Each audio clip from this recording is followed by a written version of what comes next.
Let's welcome our commencement speaker, Governor Markell. You put some fun facts on. Yeah.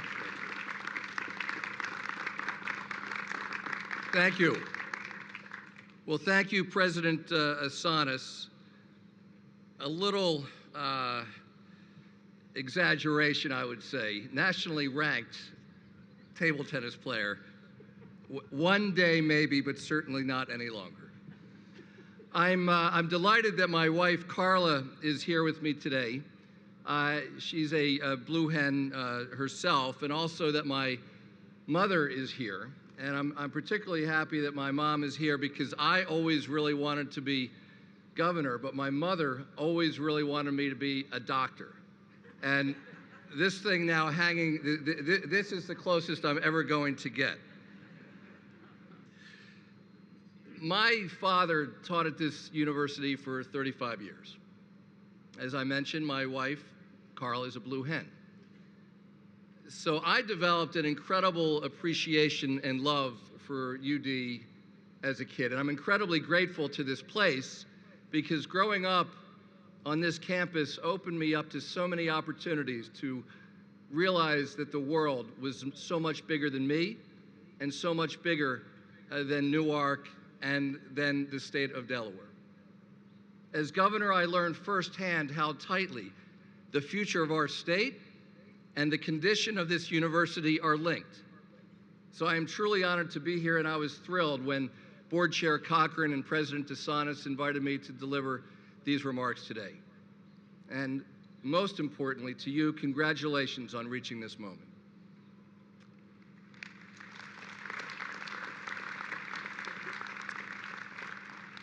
I want to start by telling you about a friend of mine and about the dandelion. My friend's name is Torkel Sunne. He moved to Delaware a few years ago from Denmark with his wife and their teenage son, Lars. Until 14 years ago or so, Torkel was an executive at a Danish information technology company, and he was on the fast track. He was creating a good life for himself and for his family.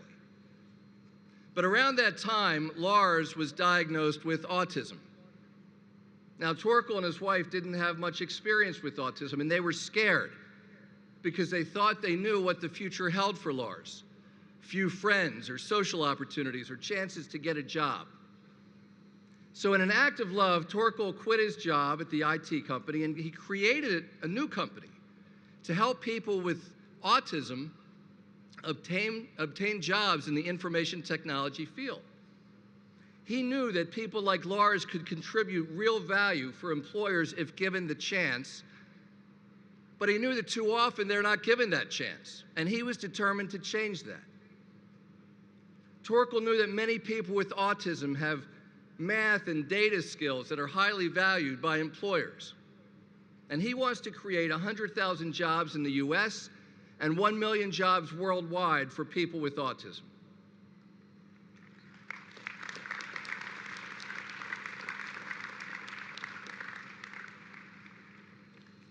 Torkel launched his US operation right here in Delaware, and he has trained dozens of our family members and our friends and our neighbors, and he has gotten them jobs. The giant IT firm SAP has committed to employ more than 600 people with autism over the next few years, and local entrepreneur Ernie DeAnastasis has launched his own company to create thousands of jobs for people with disabilities. And other major employers are following suit. And families with loved ones, and I'm sure including plenty of families today in this stadium, know that this is a sea change for a community of people who for so long had been ostracized and isolated. Now that brings me to the dandelion, which is the symbol of Torkel's company. As he explains it, the value of the dandelion depends on our knowledge and our perception of its value. Children love dandelions. They play with them. They make necklaces out of them. And they come to learn that dandelions have significant nutritional and healing properties. They're full of vitamins, and they're used to treat stomach problems. But most of us find dandelions to be a nuisance. We hate to see them spoil our beautiful lawns. And dandelions just don't fit our perception of what we want for our yards. So what is the dandelion? Is it a pesky weed, or is it a valuable herb? Now, life is full of dandelions. Life is full of opportunities to help others achieve their potential, potential which they themselves may not see, and which others in society may not see, and that we may not see that potential either unless we're open to looking for it. Now, dandelions are all around us. I have seen them when I visited Delaware's criminal justice facilities for youth. Many people see the young residents of these facilities as threats to society, individuals to be locked up and kept away from the rest of us. Now, I have met many of these young people when they're first locked up, and I have also seen them 5 or 6 months later as they are prepared to be released. Their progress is often incredible, their potential is palpable, and because these young people have learned, sometimes for the first time in their lives, that there are a lot of adults who believe in them, many begin to believe in themselves. And that's the start of everything positive. Now, class of 2017, there are dandelions all around you. But we live in a time when members of too many hate groups, fellow Americans, treat our neighbors with disrespect and hatred and hostility or violence just because they may belong to different races or religions or ethnicities, or because they're of different genders or sexual orientations, or because they have disabilities of some sort.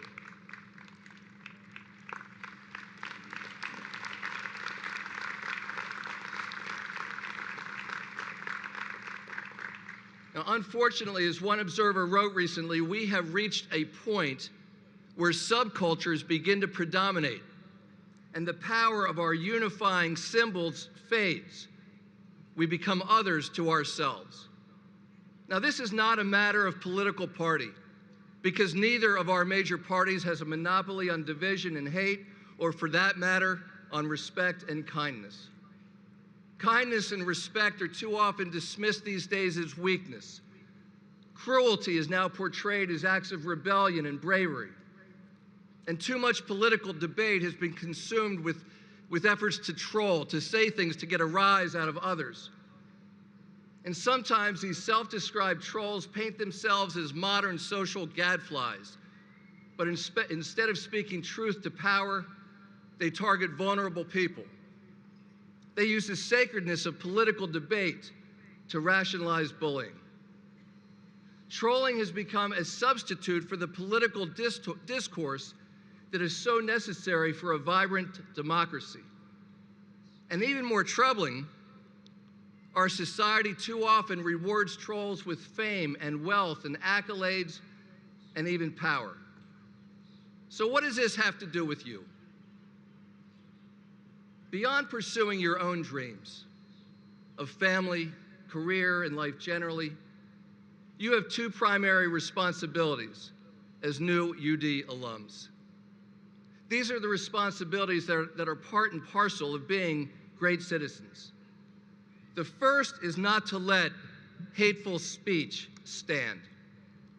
It's true that this is a free country, and thank God that it is.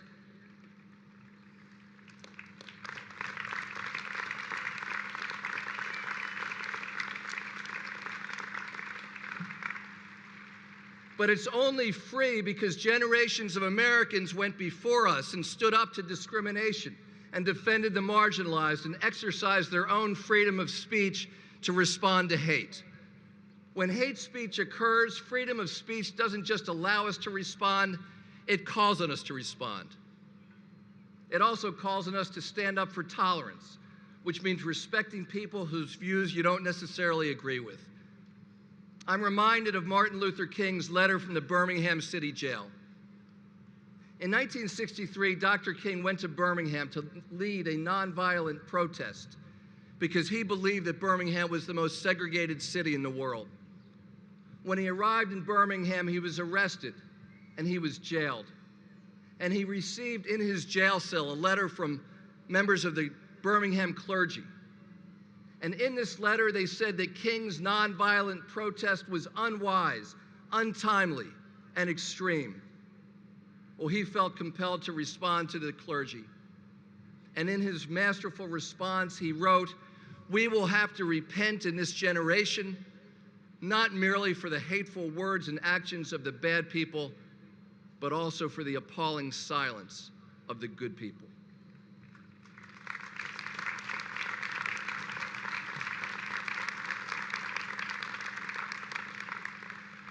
Refraining from violence or from hate or from bullying or from targeting the vulnerable amongst us is just not sufficient. Your second responsibility goes beyond speaking out to actively cultivating an appreciation for diversity. Some of you may have seen the musical South Pacific. One of its classic songs is entitled, "You Have to Be Carefully Taught to Hate." And while it's true that when you raise your own kids or spend time with your young relatives, you need to be very aware of how kids internalize your biases, it really goes beyond that. Research is increasingly clear that hate does not have to be actively taught. It can be learned through inertia. It's just like that frog in the boiling pot that never jumps out because the frog adjusts. It becomes inured to the rising temperatures. And so do we become inured to prejudice and to bias. As early as age 5, children recognize differential treatment and they understand something about the social status of different racial groups, their own group and others. We see increased bullying in children as young as 4 years old, and 9,000 out of 10,000 teachers recently surveyed reported that the climate in their schools worsened during and after our recent election. This is staggering, and the onus is on all of us to fix it. And while it's true that moving from categorizing people to demonizing them and to hating them is something all of us can control, the opposite is true as well. When we cultivate an appreciation not just of self, but of others, we can make enormous progress. And the great American experience, our very way of life, depends upon a shared sense of decency. And restoring that sense of decency is up to all of us. And this is not just about the people that we read about in social studies textbooks. History is filled not just with the leaders of movements, of the Gandhis and the kings of the world. It's also filled with the everyday people who demanded change. The hundreds in Alabama who marched across that bridge in Selma, the countless workers who organized against dangerous conditions, the women across this country who demanded a voice and a seat at the table, the Torkels of the world who create jobs for people with disabilities, ordinary people doing extraordinary things. To the class of 2017, I close with this. One of my wife Carla's favorite performers is Bono of U2. I knew Bono would get more applause than I did, but that's okay. She loves his music, and we both love his message. I heard him say once that every age has its massive moral blind spots. We may not see them, but our children will. And the willingness of my generation not only to allow hate to become such a remarkably strong feature of our society, but also our seeming inability to embrace a basic sense of solidarity with those unlike ourselves, that is a massive moral blind spot. And I hope your generation sees it and acts on it and leaves a better world to your kids than the one you're inheriting.